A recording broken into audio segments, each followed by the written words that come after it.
আসসালামু আলাইকুম। কিছুক্ষণ আগেই প্রকাশ করা হয়েছে 2026 সাফ চ্যাম্পিয়নশিপের গ্রুপ পর্ব, যেখানে একই গ্রুপে লড়াই করবে ভারত এবং পাকিস্তান।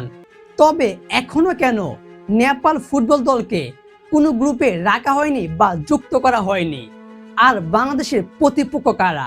দর্শক, আজকের ভিডিওতে পয়েন্ট টু পয়েন্ট এই বিষয়গুলো নিয়ে আলোচনা করব। প্রথমে ছোট্ট করে বলি, আগামী 4 নভেম্বর থেকে 17 নভেম্বর বাংলাদেশের মাটিতে আয়োজন করা হবে 2026 সাফ চ্যাম্পিয়নশিপ, যেখানে ম্যাচগুলো অনুষ্ঠিত হবে বাংলাদেশ জাতীয় ফুটবল স্টেডিয়ামে।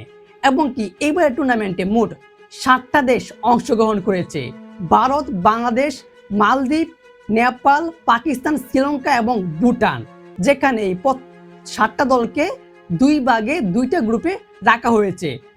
গ্রুপ এ তে রয়েছে বাংলাদেশ, শ্রীলঙ্কা, ভুটান, অর্থাৎ বাংলাদেশের প্রতিপক্ষ হয়ে দাঁড়িয়েছে ভুটান এবং শ্রীলঙ্কা। আর গ্রুপ বি তে রয়েছে ইন্ডিয়া, মালদ্বীপ এবং পাকিস্তান। এখন প্রশ্ন হচ্ছে, 7টা দলের মধ্যে তো আপনারা দুইটা গ্রুপে 6টা দল দেখেছেন, তাহলে বাকি একটা দল নেপাল ফুটবল দল কোন গ্রুপে পড়ছে বা তারা কি বাদ পড়েছে?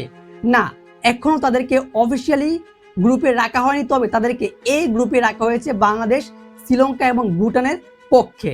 তার কারণটা হলো, এই মুহূর্তে নেপাল ফুটবল দল কিন্তু ফিফার নিষেধাজ্ঞায় রয়েছে।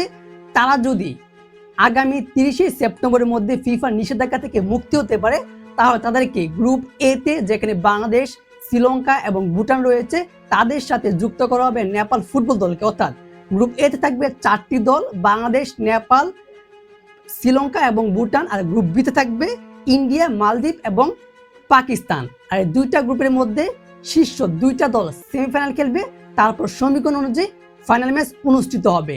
দর্শক, এই ছিল আজকের ভিডিওতে আলোচনা।